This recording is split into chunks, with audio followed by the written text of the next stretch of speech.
আচ্ছা, এই যে জুলাই বিপ্লবটা যে হইল 1 বছর আগে, সেই বিপ্লবে আপনাদের আমিন কার্টুন টিভির ভূমিকা কি ছিল?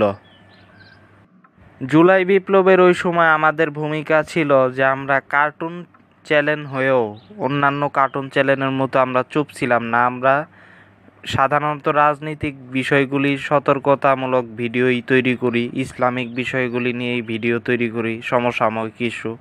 কিন্তু তখন যেহেতু জুলাই আমাদের একটা ইস্যু, তো আমাদের নিজেদের মানবিক যে জায়গা, সেই জায়গাতেও একটা চিন্তা ভাবনা বিবেচনা তৈরি হয়েছে।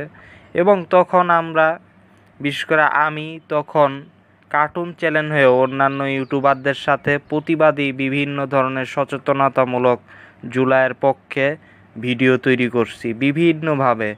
যেমন আপনার সন্তান নিহত, আপনি এখনও ঘরে কেন, তারপরে নানান হাসিনার যে একজন কিলার, সেটাও ইংরেজিতে আমি ভিডিও তৈরি করছি।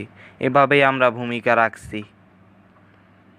আর তাছাড়া আমরা এই জুলাই বিপ্লবেরও আগে যখন ভারতীয় পণ্য বয়কটের ডাক দেওয়া হইল, তখন থেকেই আমরা এই বিষয়ে তৎপর। এবং জুলাই বিপ্লবের সময় ছাত্র জনতাকে আমরা বিভিন্নভাবে স্বৈরাচারের বিরুদ্ধে বিভিন্ন অ্যাঙ্গেলে ভিডিও বানিয়ে, বাস্তবিক হোক, অবাস্তবিক, কাল্পনিক হোক, কিছুটা আমরা বাস্তবতা তুলে ধরার সর্বোচ্চ চেষ্টা করে স্বৈরাচারকে মোকাবেলায় এবং ভারতীয় আধিপত্যবাদকে মোকাবেলায় আমরা চেষ্টা করেছি। যেখানে অন্যান্য কার্টুন ভিডিওর মতো আমরাও ফানি ভিডিও বানাইতে পারতাম, অন্য ভিডিও বানাইতে পারতাম, কিন্তু আমরা তা করিনি। আমরা আমাদের যে বিবেক, সেই বিবেক থেকেই আমরা এই সিদ্ধান্ত নিয়ে এই কাজগুলি আমরা তখন করছি।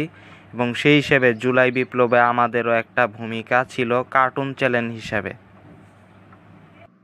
ভবিষ্যতে আপনাদের যে প্রত্যাশা, সেটা কি ভবিষ্যতের জন্য? আমরা আগামী দিনেও এই প্রত্যাশাই করি যে এই জুলাই বিপ্লবের যে চিন্তা চেতনা, সেটা বাস্তবায়িত হবে এবং এটা আমাদের জন্য একটা সুফল নিয়ে আসবে।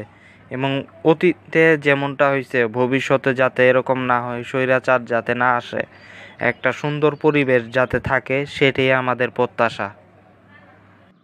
এবং এটাও প্রত্যাশা যে হিন্দুত্ববাদ এবং ভারতীয় আধিপত্য যাতে না ফিরে আসে এবং মুসলমান জনগোষ্ঠী যাতে শান্তিতে থাকতে পারে, এই বাংলাদেশে নিরাপদে থাকতে পারে, নিরাপদ শক্তিশালী একটি প্রযুক্তিধর একটি বাংলাদেশ যাতে গঠন হয়, এটাই। এবং ইসলামিক মূল্যবোধ সমৃদ্ধ একটি বাংলাদেশ যাতে গঠন হয়, এটাই আমাদের ভবিষ্যৎ প্রত্যাশা।